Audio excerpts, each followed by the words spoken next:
Welcome to Stories for Sleep. Please let us know in the comments where in the world you are listening from and what time it is there. Thank you in advance for supporting us by liking the video. And Petrograd, 1916. The sky is heavy, covered with gray clouds. Snow quietly piles up on the stone pavements, while distant church bells echo across the city. The streets are empty. Only the howl of the wind and the creak of a passing carriage wheel. Near the city center, by the Moika River, stands a large mansion. Its windows are covered with thick curtains. A flickering light leaks through. Inside, a table is set.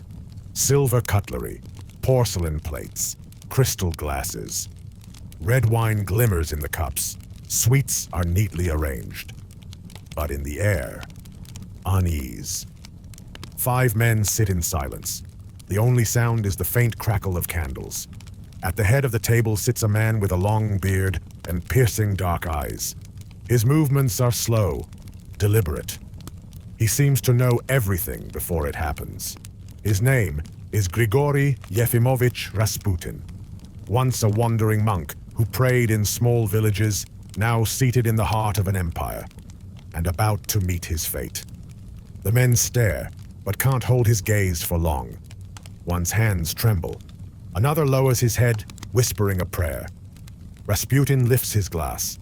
Silence deepens. In a calm voice, he says, "God knows. God knows everything." A gust of wind rattles the windows. In just a few hours, this man will be dead. But what remains will not be a corpse. It will be a legend. In the heart of Siberia, a small village called Pokrovskoye. In the harsh winter of 1869, a boy was born, Grigory Yefimovich. That year, snow came early. The elders said, "This child came with the snow. His fate will be white." His father, Yefim, was the village coachman. Strong, hardworking, but stern. His hands were rough, his face carved with years of struggle. His mother, Anna, was gentle, patient, devout. At night, she prayed by the stove, entrusting her children to God. Their home was small but warm. A stove burned in the corner. Icons of saints hung on the walls. As a child, Grigory would stand before them for hours, watching the candlelight dance across the painted faces. One night, he told his mother, "Mother, God looked at me." She gasped. "Maybe it was a dream, my son." But he insisted, "No, I saw him. His eyes were shining. He was different from the other children." While they played in the fields, he wandered to the riverbank, speaking softly to the stones. The villagers didn't understand. Some called him mad, others blessed. One day, a neighbor fell ill. Burning with fever, the woman lay weak. Grigory, only 10, sat beside her, placed his hand on her forehead, and prayed. By morning, her fever had broken. The village buzzed with talk. Some said it was chance, others whispered, a miracle. But from that day, no one looked at him the same. He grew restless as he aged. He drank, fought, vanished for days. Yet every night, he looked up at the stars and whispered, "God, show me the way." One night he knelt beneath the sky. "If I have a purpose, lead me there." At dawn, he made his decision. He would leave his village.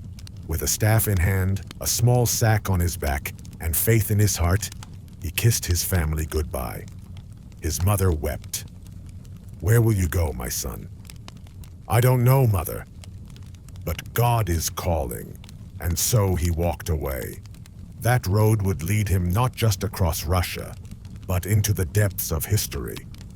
Grigory walked for years. Kazan, Vyatka, Kiev, Perm.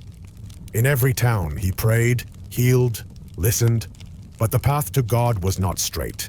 To seek the light, one must face their own darkness. He stayed in monasteries, kneeled for hours in prayer, fed the poor. But at times, he faltered. He drank. He sinned. He wept. "You cannot understand forgiveness," he said, "unless you have tasted sin." Some priests called him a heretic. Others saw him as a soul on fire. Because Rasputin sought God not in walls of stone, but in the hearts of people. Rumors spread. He had joined the secret sect of Klisti, who believed in sinning before redemption.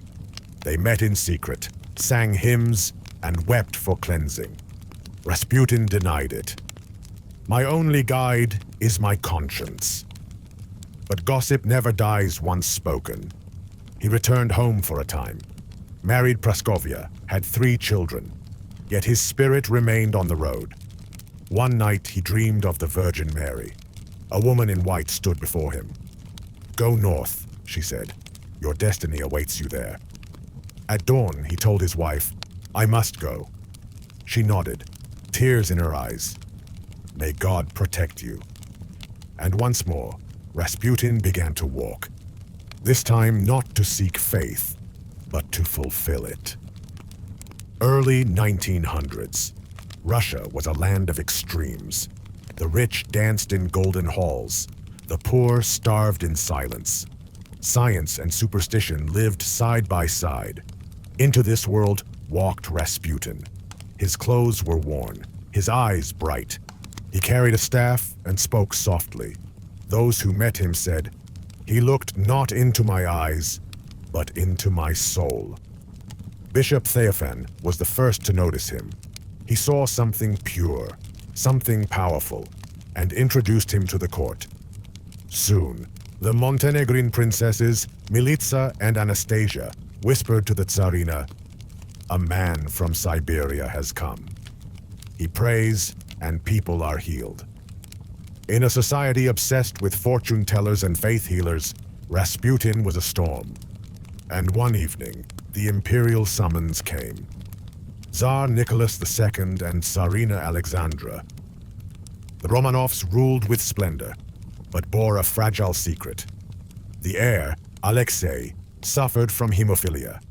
Even the smallest wound could bleed endlessly. Night after night, the Tsarina prayed beside his bed, "Lord, protect my son." When Rasputin entered the palace, the room fell silent. Alexei lay pale, breath shallow. Rasputin approached quietly, placed a hand upon the boy's forehead, and whispered a prayer. Then he said, "God has heard." That night, Alexei's fever broke. By morning, his strength returned. Doctors were baffled, but Alexandra believed. God sent him to us. In 1912, another attack struck. Rasputin was far away, but a telegram came. "God will guard the child. Remove the doctors. He will sleep and recover." The Tsarina obeyed, and by dawn, the bleeding stopped. Science said, coincidence. Faith said, miracle. In the palace, only one truth mattered. He saved my son. From that day, Rasputin was no longer a guest. He was family. Rasputin's name spread through St. Petersburg. Some called him a saint, others a sinner. The press dubbed him the Mad Monk. Women flocked to him, seeking blessing. Some cried in his arms, some left smiling in peace. But whispers grew louder. He bewitches them. He leads them astray. Rasputin denied it all. "I touch no one's body, only their soul." But gossip is a wildfire. In the Duma, politicians cried out, "He rules the Tsar." Nicholas remained silent, because in every accusation, he saw the same truth. This man had saved his son. The Great War began. Russia joined the fight. Men marched to frozen frontiers. Families starved at home. The Tsar took command of the army, leaving the empire in Alexandra's hands. And beside her, Rasputin.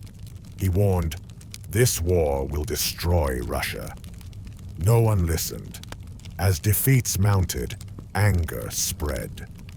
Newspapers branded him a German spy because the Tsarina was of German blood. No proof, only hate. Even within the palace, enemies whispered, "He must die." December 1916. Snow covers the city.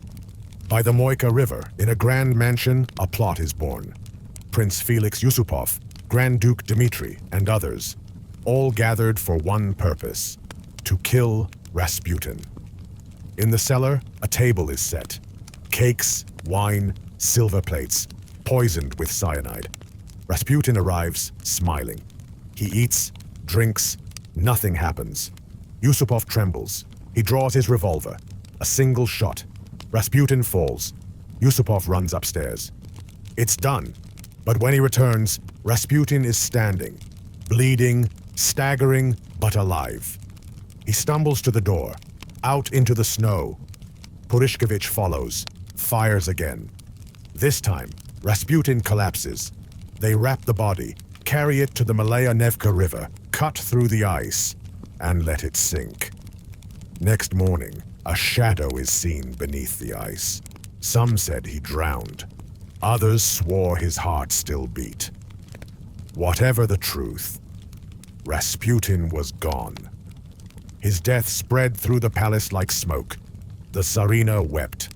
The Tsar was silent. Then a letter was found, Rasputin's final prophecy.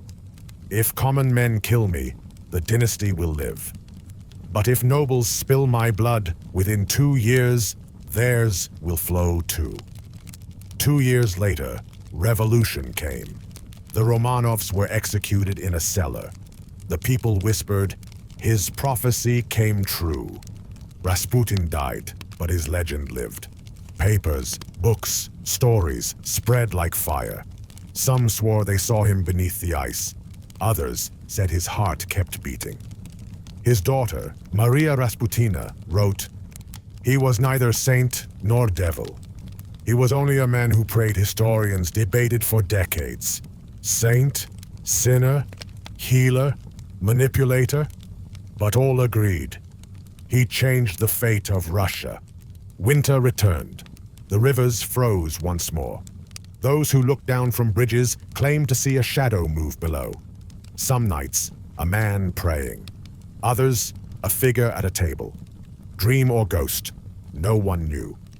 But Rasputin's tale reminds us, faith and fear, miracle and madness, often share the same body. Was he a saint? A devil? Perhaps just a man. And sometimes one man can change the fate of an empire. Maybe that was Rasputin's greatest miracle. Turn off the lights. The story of a peasant, a czar, and an empire is over. All that remains beneath the snow is a whisper. God knows.